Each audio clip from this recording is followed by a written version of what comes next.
तो पिछले पार्ट में हम लोगों ने वेपर्स के बारे में देखा था, वेपोराइजेशन और वेपर्स के बारे में देखा था। वेपर्स क्या होता है, आज हम थोड़ा सा उनको रिवाइज करेंगे। वेपर्स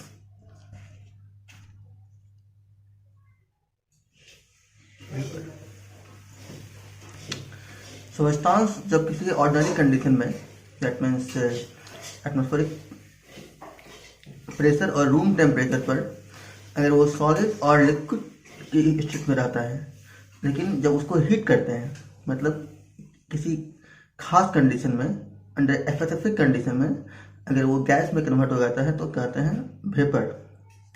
तो क्या कहते हैं, वेपर। तो ए substance which under ordinary condition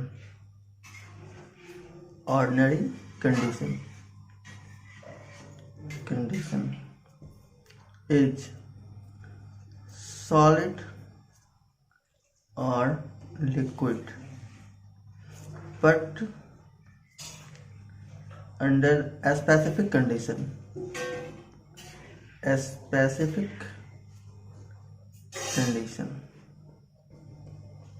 is gas, is called vapor। तो इसी को हम लोग बोलेंगे वेपर। जैसे हम लोग देखते होंगे ये आइस है, आइस, और सपोज दैट ये लिक्विड है, ये हमारा लिक्विड है, लिक्विड।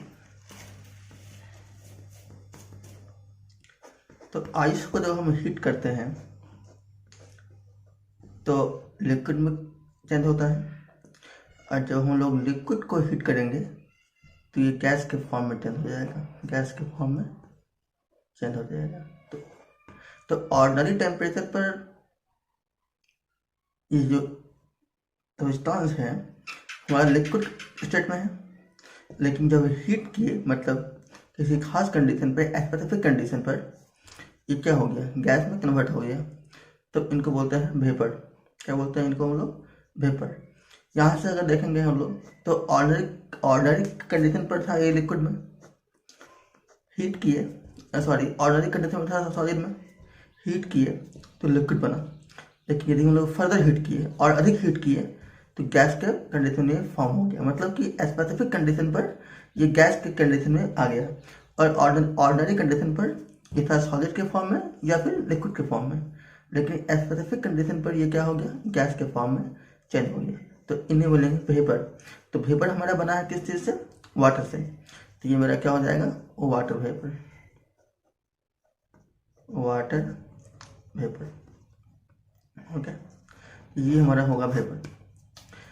देखेंगे हम लोग कि आयोडीन जो है वह ऑर्डिनरी कंडीशन पर रहता है सॉलिड के फॉर्म में, लेकिन जैसे ही उनको हीट करते हैं तो वह क्या होता है, वो गैस के फॉर्म में चेंज हो जाता है, तो उन्हें बोलते हैं आयोडीन वेपर। ऐसे ही एग्जाम्पल के फॉर्म में सल्फर का वेपर होता है, वाटर का वेपर हो सकता है, ऐसे भी हम बताया आयोडीन का वेपर होगा। तो ऐसे तो एग्जाम्पल के फॉर्म में क्या हो जाएगा मेरा, आयोडीन वेपर पहला, सल्फर वेपर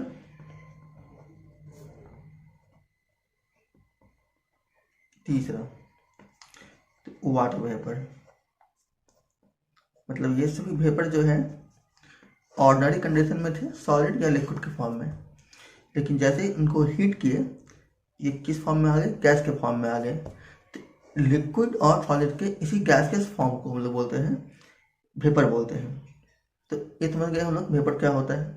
हमने पहले ही बताया था कि वेपर्स और गैसेस में अंतर होता है, वेपर गैस नहीं होता है और गैस जो है वेपर नहीं होता है।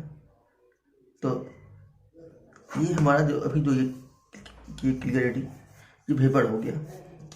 अब देखते हैं गैस के बारे में कि गैस क्या होता है। कोई भी सब्सटेंस अगर ऑर्डिनरी कंडीशन में, मतलब रूम टेम्परेचर पर और एटमॉस्फेरिक प्रेशर पर यदि वो गैसेस के फॉर्म में है तभी उनको हम लोग गैस बोलेंगे। और यदि कोई सब्सटेंस ऑर्डिनरी कंडीशन में यदि सॉलिड और लिक्विड के कंडीशन में है और जब उसको हीट करते हैं, दैट मीन्स किसी स्पेसिफिक कंडीशन पर जब वह गैस के फॉर्म में चेंज होता है तो उन्हें बोलते हैं वेपर। यदि कोई सब्सटेंस पहले से ही ऑर्डिनरी कंडीशन में मतलब रूम टेम्परेचर पर अगर वो गैसेस और अगर वो गैस के फॉर्म में है तो उनको हम लोग गैस बोलते हैं। तो इनका भी देखेंगे, when a substance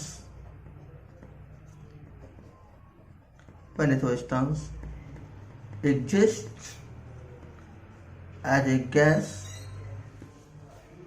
okay, under ordinary condition,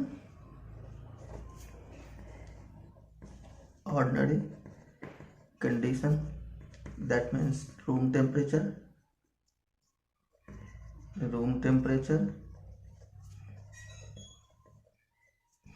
or at atmospheric pressure। हम जानते हैं कितना होता है एटमॉस्फेरिक प्रेशर। तो एग्जाम्पल देखेंगे हम लोग, हाइड्रोजन का गैस, नाइट्रोजन का गैस, ऑक्सीजन गैस, etc बहुत सारे गैसेस हैं, इनका ये एग्जाम्पल्स। अब हम लोग अगर देखें एक नज़र तो वेपोराइजेशन के बारे में थोड़ा देखेंगे। पिछले जो बताए थे वेपोराइजेशन के बारे में, वो क्या होता है। वेपोराइजेशन इज स्लो प्रोसेस, जिसका प्रोसेस स्लो होता है।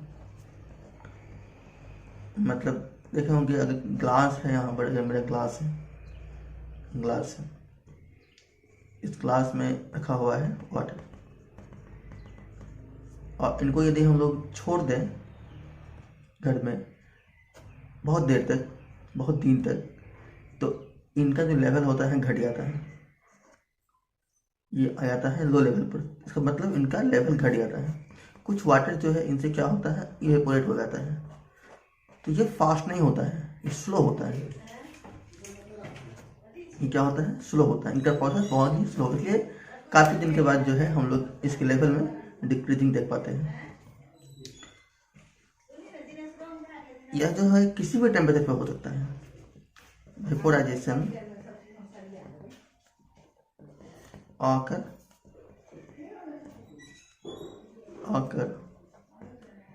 at all temperature, या किसी भी टेम्परेचर पर वेपोराइजेशन हो सकता है।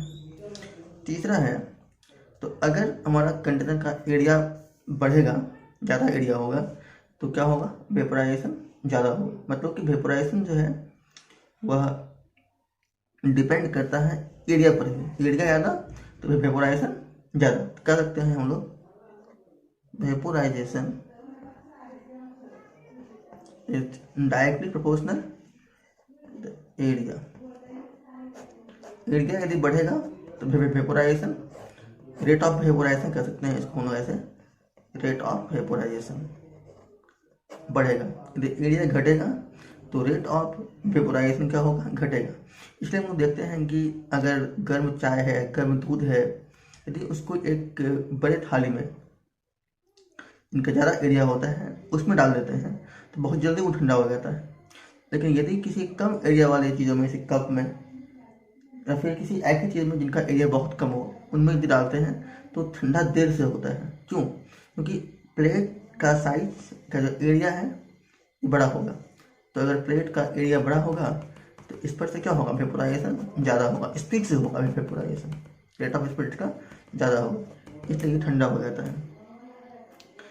जब वेपोराइजेशन होता है तो जिस लिक्विड का वेपोराइजेशन होता है और जो बच जाता है, लिक्विड मॉलिक्यूल्स जो होते हैं उनका जो सरफेस है, इससे ये सरफेस जो है इनका, तो इनसे इनका वेपोराइजेशन होता है।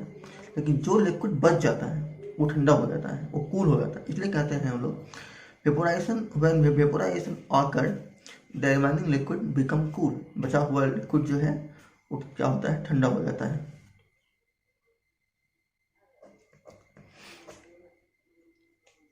तो ऐसा क्यों होता है? ऐसा इसीलिए होता है, वेपोराइजेशन जब हो रहा होता है तो इसमें सिर्फ वही मॉलिक्यूल स्केप करता है जिसके पास में हाई काइनेटिक एनर्जी होता है। और फिर क्या होता है, डिवाइडिंग मॉलिक्यूल का जो एवरेज काइनेटिक एनर्जी होता है वो डिक्रीज करता है, इसलिए वो ठंडा हो जाता है। कहने का अर्थ ये हुआ कि अगर ये लिक्विड है, हाँ ये लिक्विड मॉलिक्यूल्स है, इनका वेपोराइजेशन हो रहा है, तो इसके जिस मॉलिक्यूल्स के पास हाई काइनेटिक एनर्जी होगा, अधिक काइनेटिक एनर्जी होगा, तो उन्हीं का क्या होगा, वेपोराइजेशन होगा। तो इस वजह से क्या होता है कि लिक्विड जो रहता है बचा हुआ रिवाइनिंग लिक्विड, तो उनका एवरेज काइनेटिक एनर्जी डिक्रीज हो जाता है। और काइनेटिक एनर्जी के डिक्रीज होने की वजह से क्या होता है कि वो ठंडा हो जाता है। ये हमारा होता है वेपोराइजेशन या इवेपोरेशन।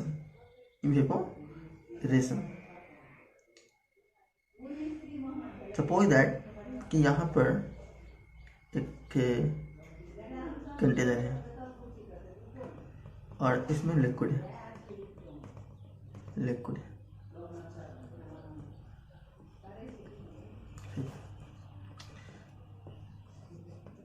तो रूम टेम्परेचर पर या किसी भी टेम्परेचर पर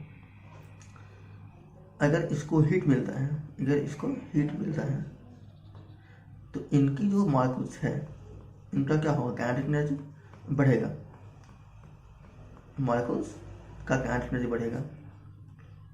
इंक्रीज काइनेटिक एनर्जी, हीट मिलने पर काइनेटिक एनर्जी इंक्रीज करता है, इंक्रीज काइनेटिक एनर्जी। लेकिन जहाँ पर जिस पोर्शन पर सबसे अधिक काइनेटिक एनर्जी होगा, सबसे अधिक हायर काइनेटिक एनर्जी होगा, वहीं से मॉलिक्यूल क्या होगा, एस्केप होता है। तो इस वजह से क्या होता है, जो बचा हुआ मॉलिक्यूल्स हैं, रिवाइनिंग मॉलिक्यूल्स हैं, उनका जो एवरेज काइनेटिक एनर्जी है, ओवरऑल जो उनका काइनेटिक एनर्जी है, एवरेज काइनेटिक एनर्जी वो डिक्रीज कर जाता है। तो इनका वजह से ये ठंडा हो जाता है। तो इनको समझ लिया हम लोग, वेपर्स क्या होता है, गैस क्या होता है। अब समझेंगे बॉइलिंग किसको बोलते हैं हम लोग, boiling. Boiling is the process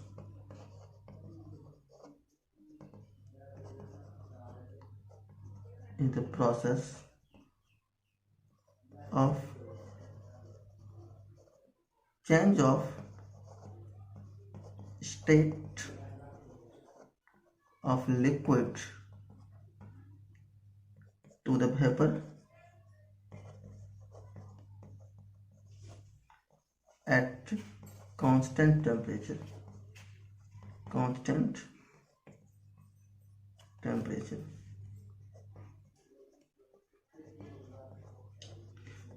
हम लोग देखे थे इस इवेपोरेशन में क्या होता है, या किसी भी टेम्परेचर पे हो सकता है, उनके लिए टेम्परेचर कांस्टेंट या फिर सर्टेन होना जरूरी नहीं है। लेकिन बॉइलिंग में टेम्परेचर कांस्टेंट होगा, टेम्परेचर लिखा गया है at constant temperature, is called boiling. और जिस टेम्परेचर पर बॉयल होगा उनको बोलेंगे बॉइलिंग पॉइंट। तो देखेंगे वाटर जो है, वाटर 100 डिग्री सेंटीग्रेड टेम्परेचर पर बॉयल होता है, बोलते हैं कि बॉइलिंग पॉइंट ऑफ वाटर कितना होगा, 100 degree centigrade. Boiling point of water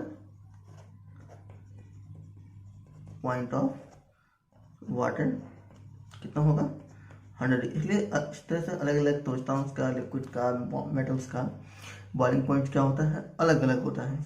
जब किसी तोषतांश का बॉइलिंग होता है, मेटल्स का, लिक्विड्स का, सॉलिड लिक्विड्स का जो बॉइलिंग होता है, तो इसमें क्या होता है कि लिक्विड के मॉलिक्यूल्स का एवरेज काइनेटिक एनर्जी इंक्रीज करता है।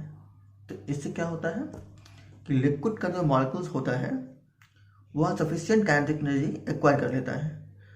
किस चीज़ के लिए, फोर्स ऑफ अट्रैक्शन को डिक्रीज करने के लिए, ओवरकम करने के लिए। ऑब्वियसली है, सपोज दैट कि हमारा लिक्विड मॉलिक्यूल्स है,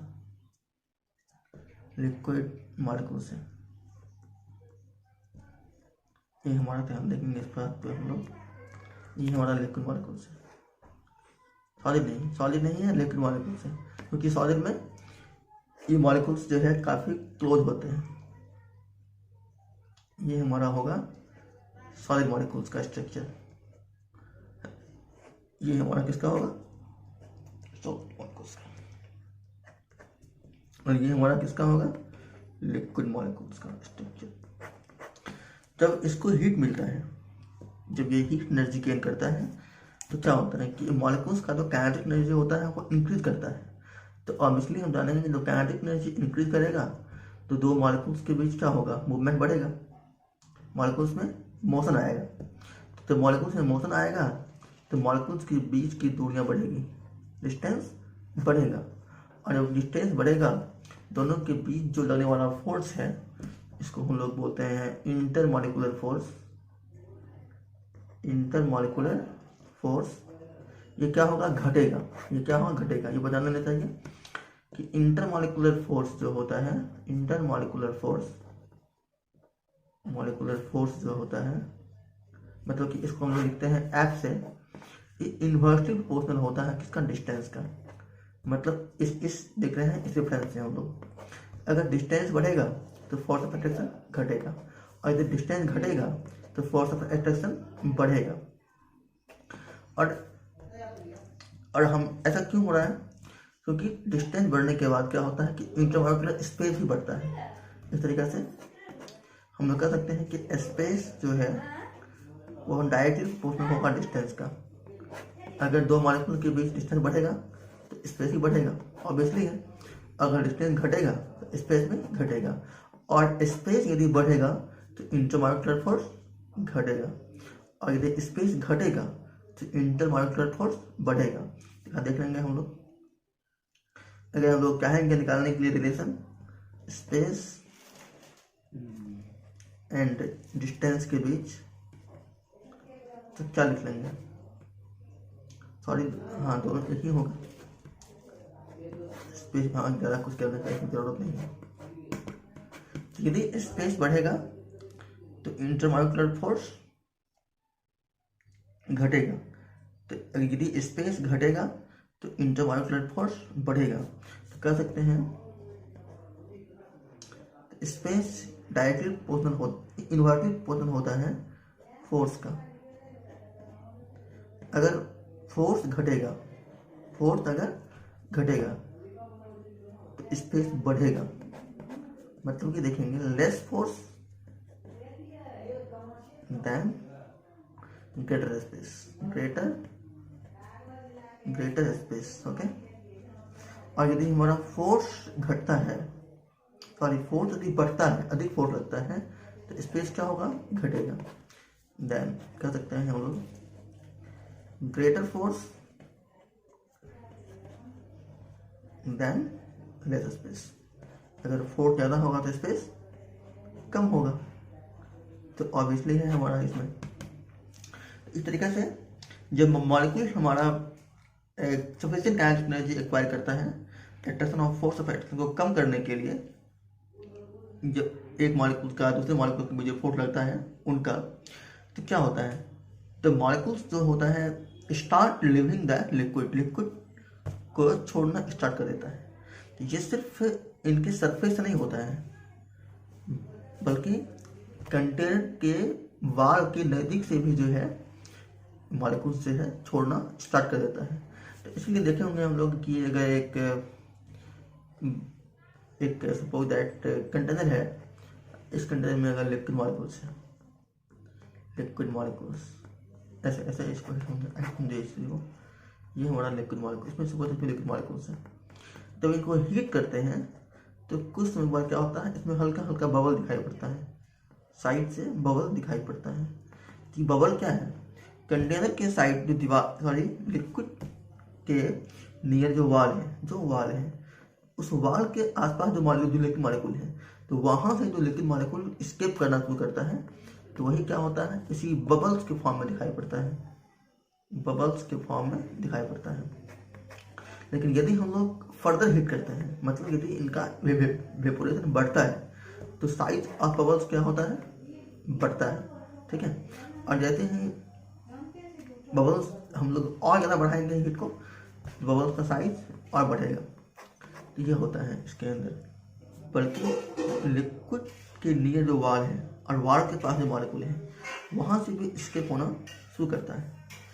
फिर क्या होता है कि उसके इंटीरियर मास में, कंप्लीटली मास में एक इरिटेशन होता है, एक व्याकुलता कह सकते हैं, एक तूफान पैदा हो जाता है, एक उतावलापन, जिस वजह से क्या होता है पूरा का पूरा मॉलिक्यूल्स जो है स्केप करना स्टार्ट कर देता है। तो हम लोग बोलते हैं कि बॉइलिंग, तब उसको बोलते हैं हम लोग बॉइलिंग। तो अब देखेंगे सब्लिमेशन। सब्लिमेशन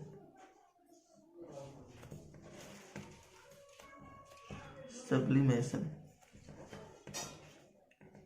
ये क्या होता है? तो sublimation is a process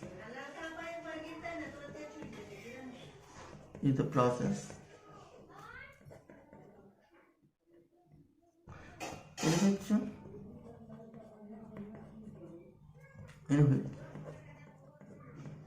substance, that means solid, directly change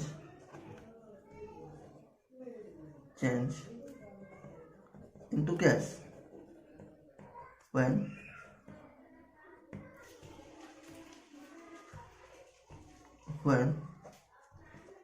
we heat the substance। तो हम substance को क्या करेंगे? गर्म करेंगे।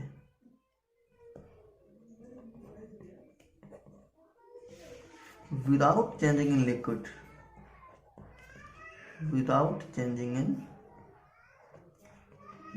बिना लिक्विड में चेंज हुए ही क्या होता है? सब्सटेंस गैस में चेंज हो जाता है। And again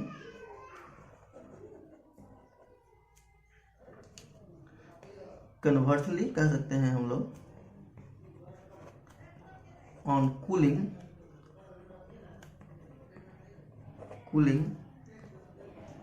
gas directly change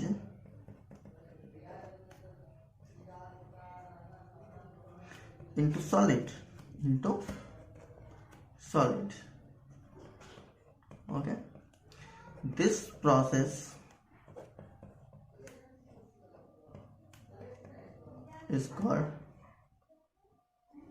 sublimation। इसी प्रोसेस को बोलते हैं हम लोग सब्लिमेशन। सॉलिड को, कुछ सॉलिड ऐसे होते हैं जिनको हीट करते हैं तो डायरेक्ट चेंज हो जाता है गैस में, और जैसे ही उस गैस को कूल करते हैं, ठंडा करते हैं, डायरेक्ट चेंज हो जाता है सॉलिड के अंदर, सॉलिड में। यही है सब्लिमेशन। कुछ एग्जांपल्स है सब्लिमेशन का। पहला एग्जांपल है अमोनियम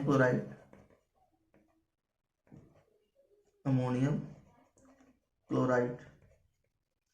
दूसरा है नैप्थेलीन। तीसरा है कपूर। चौथा है solid carbon dioxide,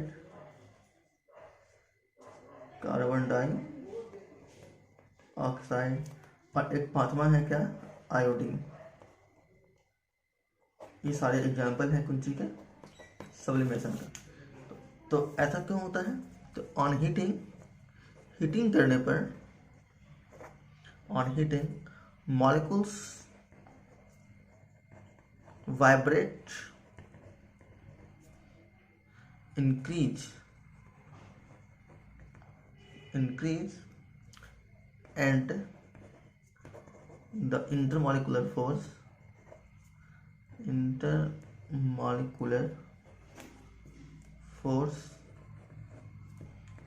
decrease। Then क्या होता है? तब क्या होता है? Molecules of solid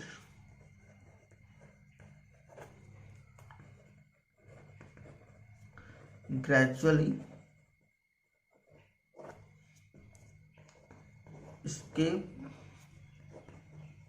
from this solid surface,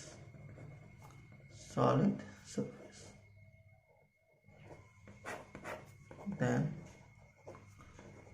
solid change into gas। यही हमारा है सब्लिमेशन। धीरे धीरे जो भी प्रॉब्लम्स आएंगे उन्हें कमेंट करके बताएंगे और हर प्रॉब्लम को सॉल्व किया जाएगा। तो पिछले पार्ट में हम लोगों ने वेपर्स के बारे में देखा था, वेपोराइजेशन और वेपर्स के बारे में देखा था। वेपर्स क्या होता है, आज हम थोड़ा सा उनको